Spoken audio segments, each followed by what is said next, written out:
پیارے بچوں السلام علیکم۔ آپ کو یاد ہوگا کہ ہم کلاس 5 انگلش کی لیسن دا پروڈیگل سن کے کوشچنز کر رہے ہیں۔ کل کے ویڈیو میں ہم نے اس کے 2 کوشچنز کیے ہیں، تو آج کے ویڈیو میں بھی ہم اس کے 2 کوشچنز کریں گے۔ Question number 3، what did the younger son decide to tell his father? چھوٹے بیٹے نے اپنے باپ کو کیا بتانے کا فیصلہ کیا؟ Answer, the younger son decided to tell his father that he has sinned against heaven and before you, that I no longer deserve to be called a son of yours. Treat me as one of your hired men and I will work for you. چھوٹے بیٹے نے اپنے باپ کو یہ بتانے کا فیصلہ کیا کہ میں نے خدا اور آپ کے سامنے گناہ کیا ہے، یعنی میں بڑا گناہ گار ہوں۔ اب میں آپ کا بیٹا کہلانے کے قابل نہیں ہوں۔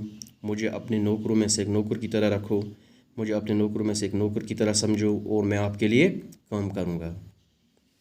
Question number 4، how was the prodigal son received by his father? باپ نے اس پروڈیگل سن کو کیسے ریسیو کیا تھا؟ The father rejoiced, embraced, kissed him tenderly and gave the prodigal son very warm welcome. تو یہ اس کا آنسر ہے۔ باپ نے خوشی منائی، اسے گلے لگایا، یعنی اس پروڈیگل سن کو جو واپس گھر لوٹ آیا تھا اسے گلے لگایا، نرمی سے اس کا بوسہ لیا اور اپنے بیٹے کا اچھی طرح سے استقبال کیا۔